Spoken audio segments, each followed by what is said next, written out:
Hello there. Welcome to video 136 from Sumit Academy. I do hope that you have subscribed to my channel. Do subscribe now so that you do not miss out on my previous or future videos. And do remember to like and share this video too. And if you want to drop in a line, I shall always be available at sumitacademy20@gmail.com. To make your task a little easier, here is a complete list of all 136 videos available on my YouTube channel. The list is divided into the playlists under which they are available. Do have a look.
If you feel that your command over the English language is not good, or you want to prepare for your forthcoming exams, then this video is for you. Here we shall learn about using idioms to polish up our language. But a word before that. I do hope that you have seen my earlier videos on idioms. Please do so. It will be useful for you. This is the second of 4 videos on idioms. These 4 videos will encourage you to learn 200 idioms in a simple, easy to understand language along with example sentences. And of course, a dash of humor now and then. So, what are idioms? An idiom is a phrase which always refers to something else rather than what each word signifies. Each idiom carries a figurative meaning which is quite different from the literal meaning. In English, there are an estimated 25,000 idiomatic expressions. Idioms are one of the hardest parts of learning a language. An idiom is a phrase which has a meaning, but the meaning is not clear from the words themselves. If you translate an idiom word for word, It sometimes makes no sense at all.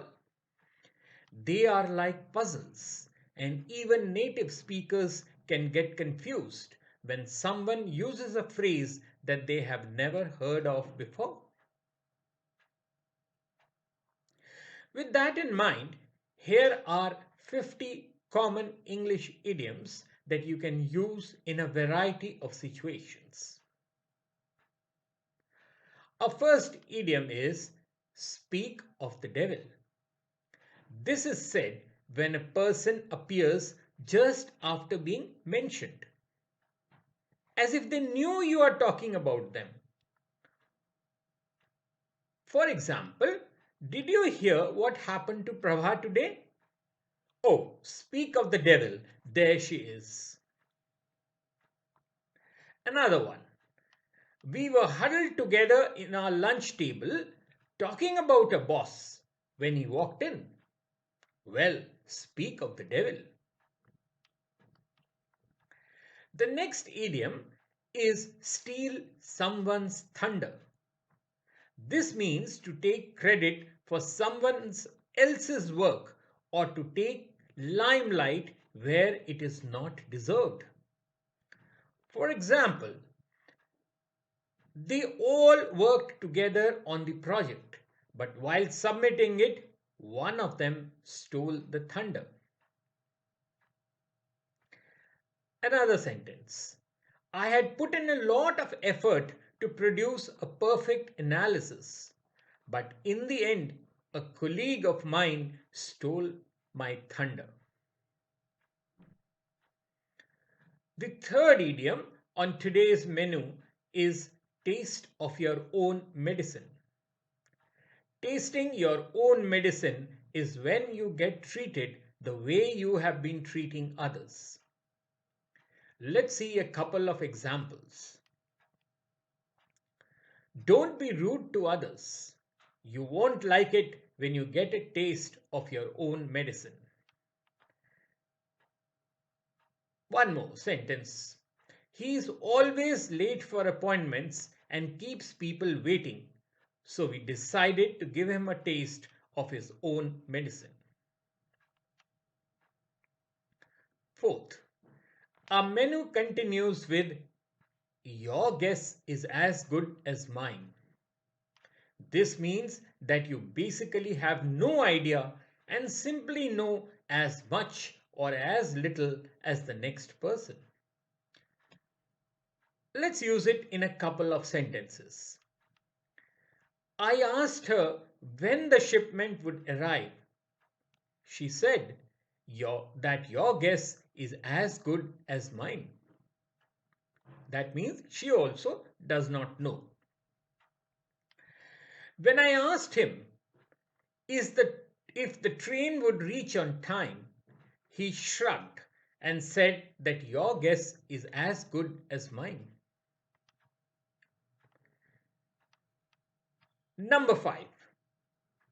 We move on to the idiom, another string to your bow. This is used to imply adding another skill to a good set of already acclaimed skills. If someone has more than one ability or thing, they can use if the first one they try is not successful.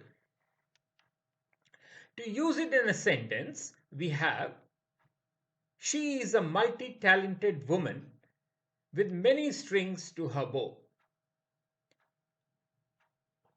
I would like to have another string to my bow in case I lose my job.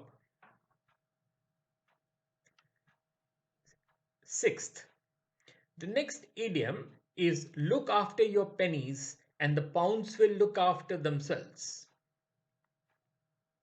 This is another classic idiom meaning if you take care of small amounts of money, the capital will quickly accumulate as if by itself. Example sentences for you. Those little bits of money you spend here and there all add up and will drain your bank account in no time. Take care of the pennies and the pounds will look after themselves. Seventh, we move on to the idiom keep abreast of. This means that you know all the most recent facts about a subject. For example, it is almost impossible to keep abreast of all the latest developments in the field of computing. Or you may like to tell a doctor, please keep me abreast of any change in his condition. Eighth, coming back to the matters of the heart, we now have the idiom absence makes the heart grow fonder. This is used to say that when you are away from somebody you love them even more. We may say that absence of something in life increases the desire to have it. Let's see some sentences. When I was with her, she always fought with me, but now she cries for me on phone. I think that my absence made her heart grow fonder. Another sentence for you. Young couples believe that absence makes the heart grow fonder, but distance is a real test for a relationship. Ninth, our next idiom is an acquired taste. This refers to a thing which you find unpleasant, but which you gradually learn to like. For example, whiskey is an acquired taste. Or maybe sushi is often considered an acquired taste. Not everybody likes it. 10th, let's move on to get your act together. This means to organize or control something better than you have done previously. As usual, let's use it in a couple of sentences. You'd better get your act together if you want to get a raise this year. Or, if Leela got her act together, she would be a great musician. 11th, if you want to be nasty, you can do what our next idiom says. Add fuel to fire. This means to do or say something which makes a difficult situation worse or makes somebody even angrier. For example, she was already furious and his excuses only added fuel to the fire. Another one. Arresting the opposition party leader in such a tense situation only added fuel to the fire. Happens quite often. Number 12. If someone is behaving in an inappropriate manner, you may well admonish him to act or be your age. Act your age or be your age. This is often used as a command to stop behaving in a childish or improper manner. For example, you're behaving like a couple of kids. Act your age. Has somebody said that to you ever? Let's now move on to some idioms which refer to animals. Our 13th idiom, therefore, is what's good for the goose is good for the gander. Now, what is a gander? A gander is an adult male goose. So, this proverb is a way of saying what's fair for one person should be fair for another. A level playing field. For example, We do exactly the same job. Why should he get paid more than me? What's good for the goose is good for the gander. Or we can say, why is he allowed to stay out till midnight but I am not? What's good for the goose is good for the gander. 14th. Next, we have an elephant in the room. An elephant is a large animal that's hard to ignore, especially if it is in a room. So, when someone says there's an elephant in the room, it's usually when there is a controversial problem that's obvious, but no one wants to talk about it. Everyone knows the elephant in the room, but who's brave enough to raise it? Or have a look at this. The incident has remained something of an elephant in the room within our family. Or we may say, increasing poverty in the world is the Western politicians' elephant in the room. That means they all know it's there, but nobody wants to talk about it. 15th. Our next one has two versions. The first is like a rabbit in the headlights. It means a person is stunned with fright or surprise and unable to think normally. This saying comes from the way a frightened rabbit will stand still with fear as a car drives towards it on the road. Let's have a look at the other version of this. The other version is like a deer in the headlights. Same thing, different animal.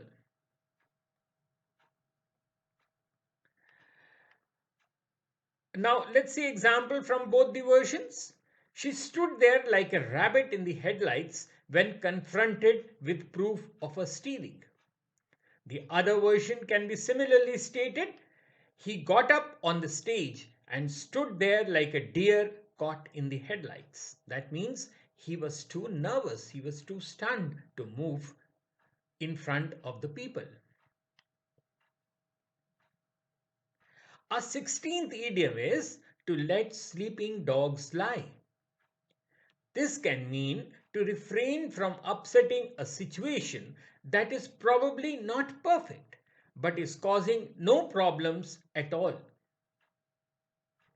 It is also used uh, to warn someone that they should not talk about a bad situation that most people have forgotten about. Coming to our example sentences, we have I wanted to tell her what I thought, but then I decided to let sleeping dogs lie. Or maybe when the new committee was elected, I thought about bringing up my concerns, but decided instead to let sleeping dogs lie. For our 17th idiom, we move on to when pigs fly. Now, pigs don't fly, and the chance of it ever happening is nil. So, this idiom can be used when talking about something that has no chance of happening. I have lived here for so long, I will only move houses when pigs fly. Another sentence for you. I will get up early in the mornings when pigs fly. I'm too lazy. 18th. Let's move on to some other idioms. We now have get in someone's hair. If you get in someone's hair, it means you're bothering them or annoying them, perhaps invading their personal space.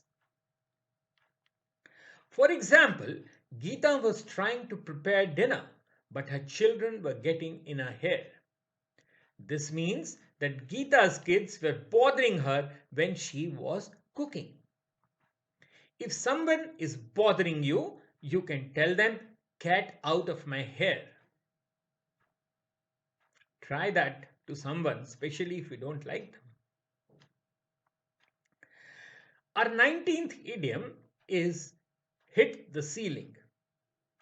If someone hits the ceiling, it means they are reacting very angrily. For example, when Usha's son failed in the exam, she hit the ceiling. Oops, not literally, huh? This means Usha was very angry when her son failed the exam.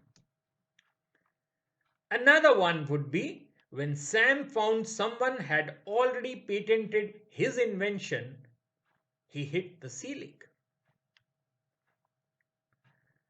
Our 20th idiom is knock someone's socks off. Wow. If you make someone very impressed or excited, we can say that you have knocked their socks off.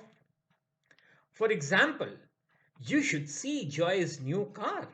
It'll knock your socks off. It's so amazing. This means Joy's car is very impressive. Or have a look at a couple more sentences. The show of support from everyone just knocked my socks off. And that movie really knocked my socks off. I didn't expect it to be so good. Our 21st idiom is bite the bullet.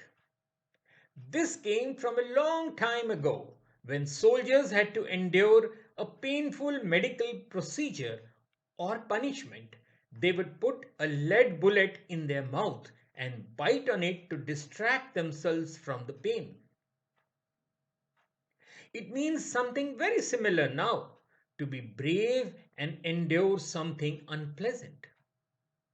For example, I know my boss will be angry that I lost the contract, but I have to bite the bullet and tell him about it. 22nd. We now move on to drive someone up a wall. Another version to this is drive someone crazy. Both these idioms mean the same thing, to really annoy someone or make them frustrated.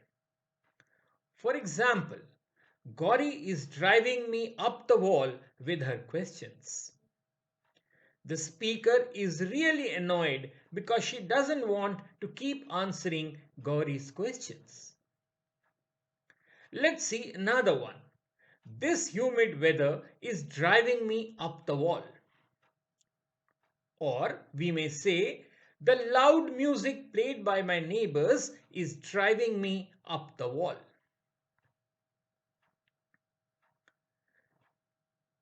Let's see how to use gardening terms in our idioms.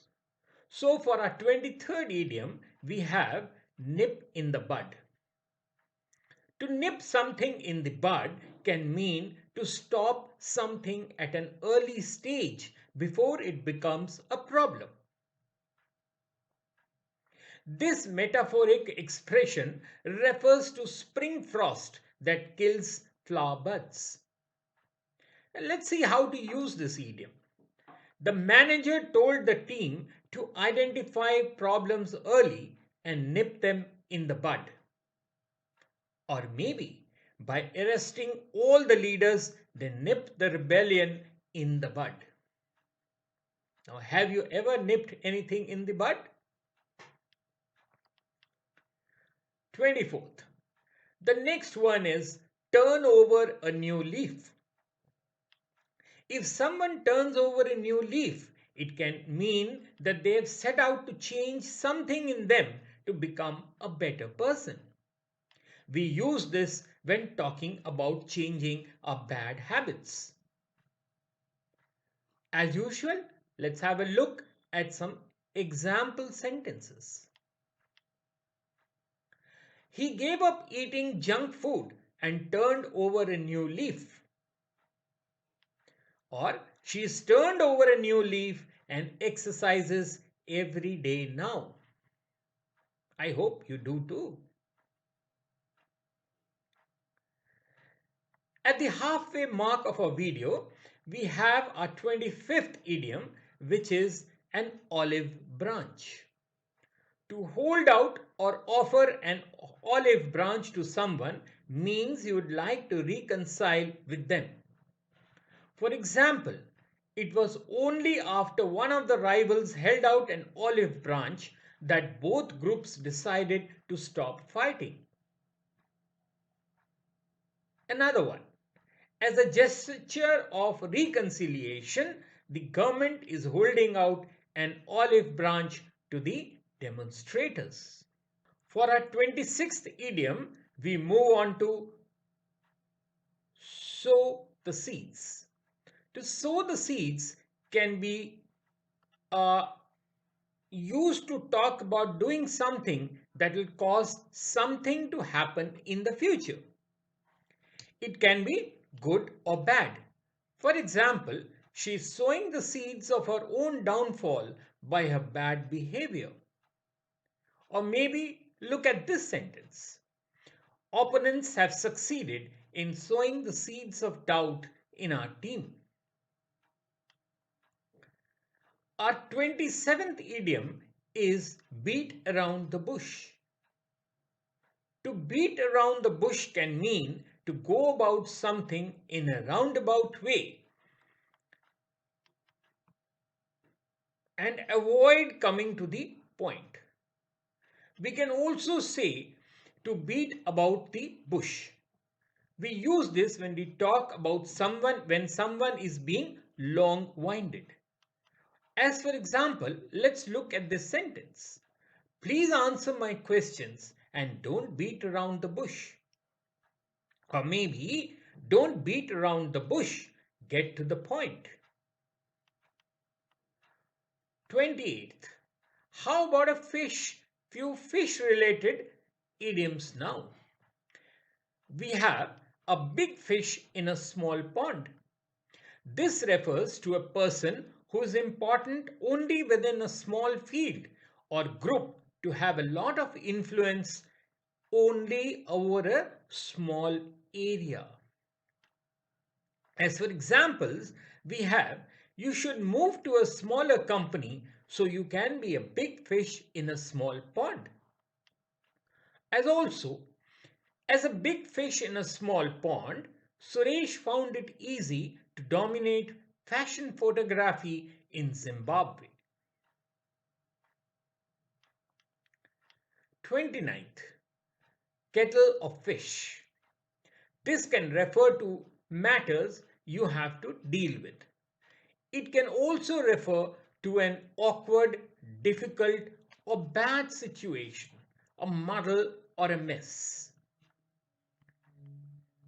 As for examples, we have it's a different kettle of fish. Let's talk about it another time. He's managed to get himself into fine kettle of fish. That means into difficulties. The new proposal is quite a different kettle of fish from the last one. For a 30th idiom, we have a fish out of water. This refers to a person in a completely unsuitable environment or situation. It also refers to someone confronted with a particular situation that causes anxiety because it is completely new or confusing. Examples. He doesn't look comfortable in the group at all. He must feel like a fish out of water. When Dinesh first moved to Chennai from the countryside, he was like a fish out of water. That means he didn't know what was going on. He could not mix with people outside his home. You know, mankind has always had a fascination for the moon. So now let's have a look at some moon related idioms. For a 31st idiom, we have ask for the moon. It means to make unreasonable demands or to wish for something impossible to achieve or obtain. Example sentences for you. Be reasonable, my dear. Don't ask for the moon on my monthly salary. We have to be realistic and not ask for the moon.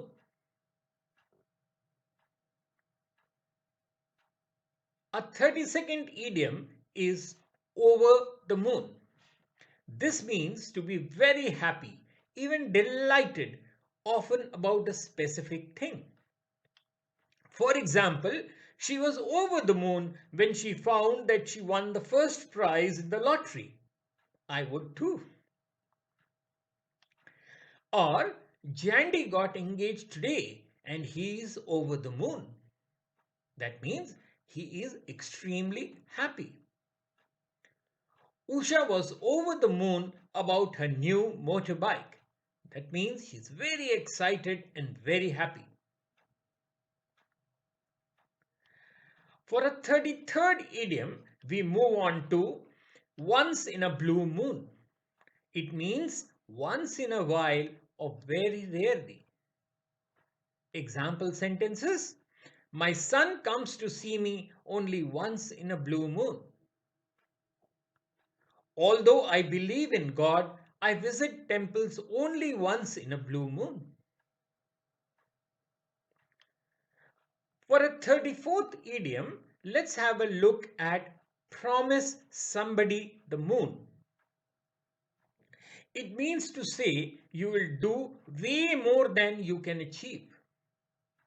In other words, to overpromise what you can possibly do.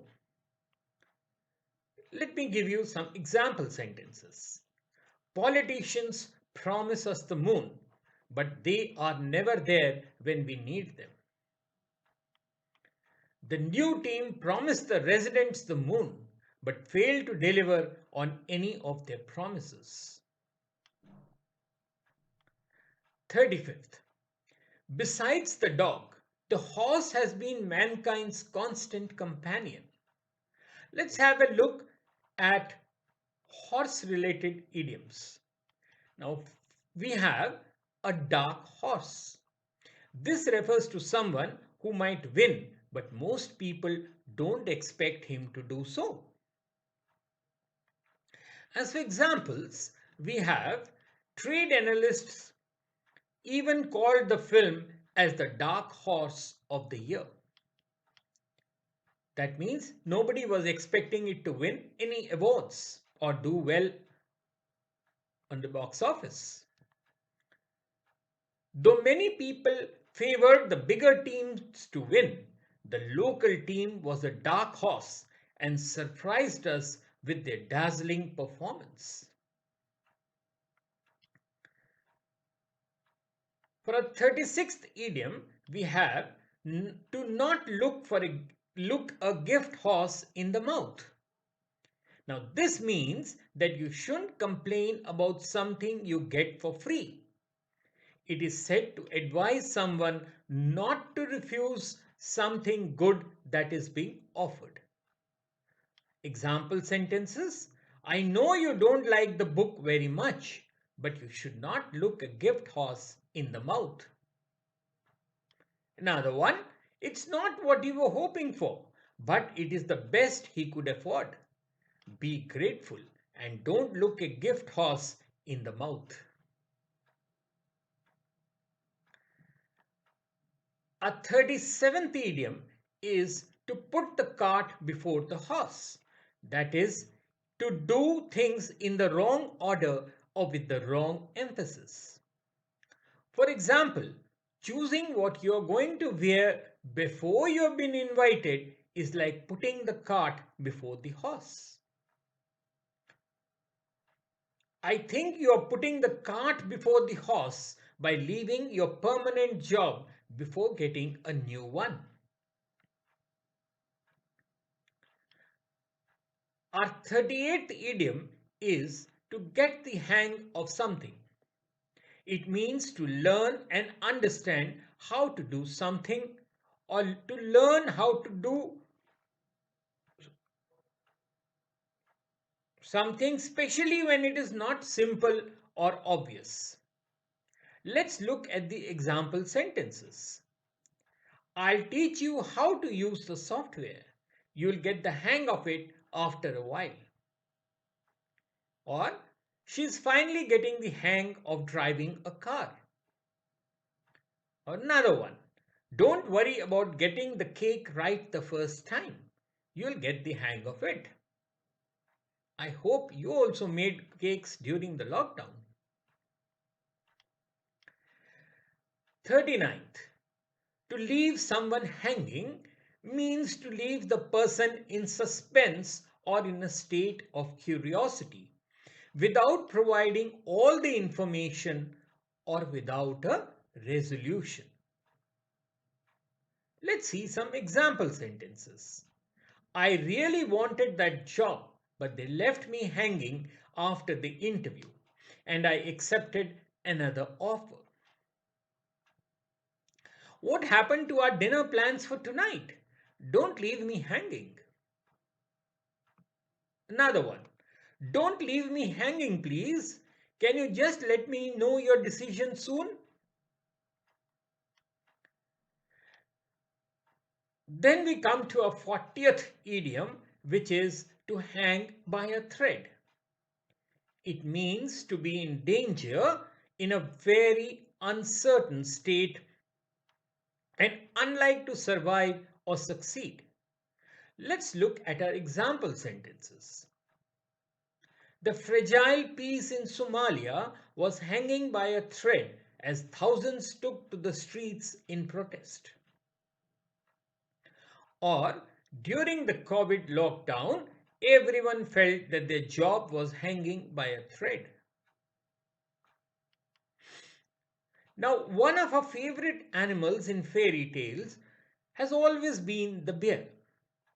This led to some bear related idioms.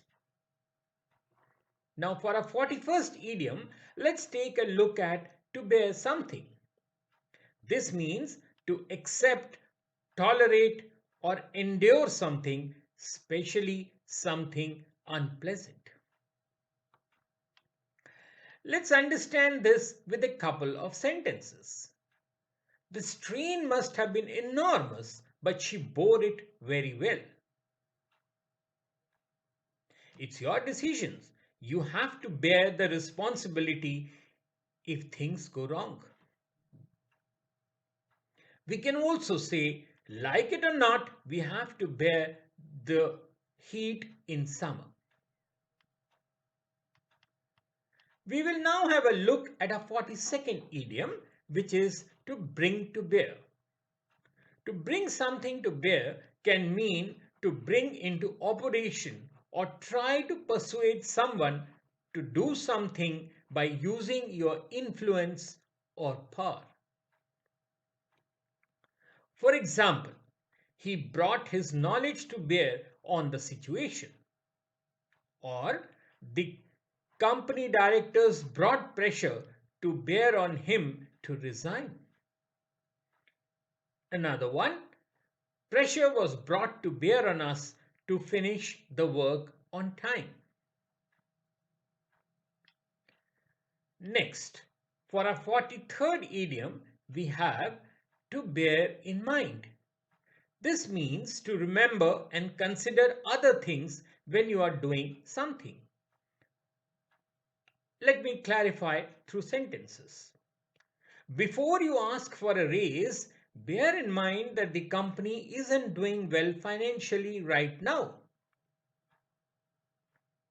Or, bear in mind it's your first day at work, so don't be too hard on yourself. Then we move on to our 44th idiom, which is bear the scars. This means to suffer emotional pain because of something bad that happened a long time ago. For example, he still bears the scars of his parents' divorce. Or the US military veterans will forever bear the scars of the Iraq War.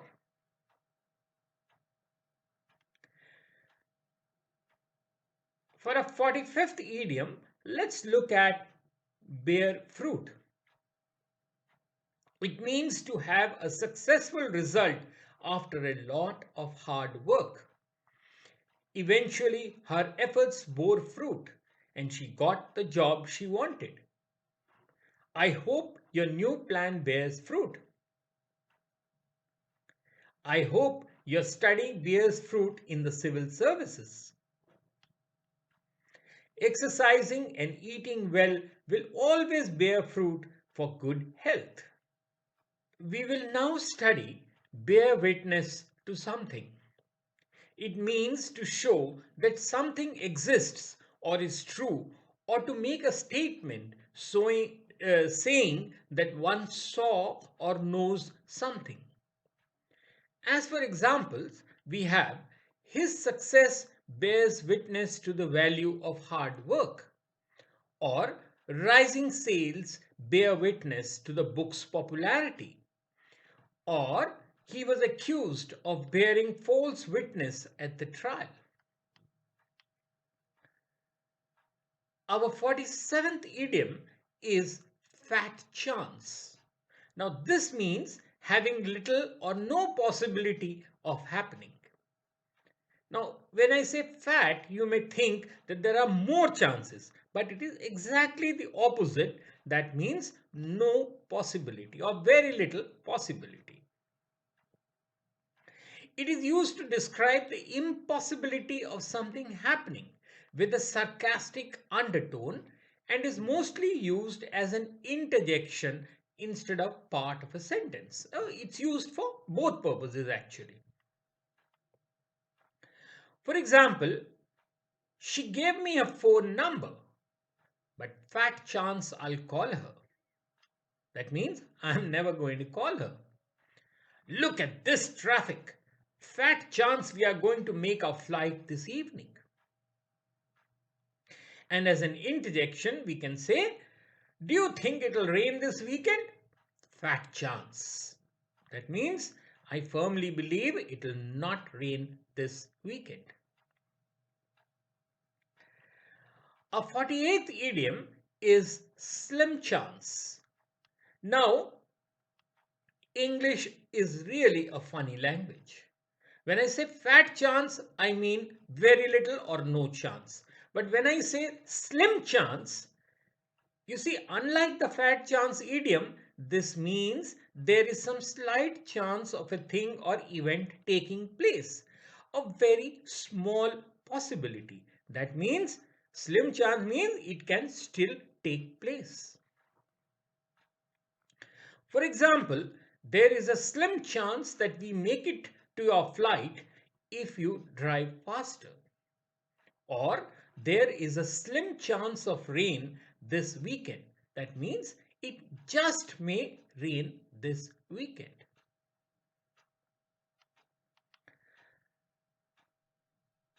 I do hope that my videos are crystal clear to you.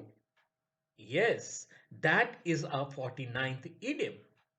It means to be very easy to understand and not vague or ambiguous. For example, this lecture on idioms is crystal clear to me. Or the picture on this new high definition TV is crystal clear. Another way of usage can be, after Asha was late for work, her boss made it crystal clear that it must not happen again. And finally, for a 50th idiom, which I sincerely hope does not apply to my style of teaching, and that is clear as mud. This is a humorous way of saying that it is very difficult to understand or not clear at all. And a final set of example sentences? I guess I need to call a lawyer because these legal contracts are as clear as mud. That means I can't make head or tail of them. Or maybe this chemistry chapter is clear as mud to me. That is, I couldn't understand a word of what is written there. Another one can be the instructions in the manual are about as clear as mud, which means very difficult to follow. Well, that's all from me in this video. All in all, learning a new language can be challenging. It's definitely not a piece of cake, especially when there are so many confusing idioms. However, with enough hard work and interest, you will succeed in no time. And hopefully, idioms will be crystal clear to you and not clear as mud. Do look out for my earlier video on idioms and the next two videos on idioms. Together, these four videos will help you master 200 idioms in an easy to understand language. This video is based on the information freely available on the internet. No originality is claimed for the same. The intention of this video is only to prepare candidates for answering examination questions on the subject and not for any financial gains. Do like and share this video and do subscribe to my channel now so that you do not miss out on my previous or future videos. And if you wish to drop in a line, I shall always be available at sumitacademy20@gmail.com. Till later then, cheerio.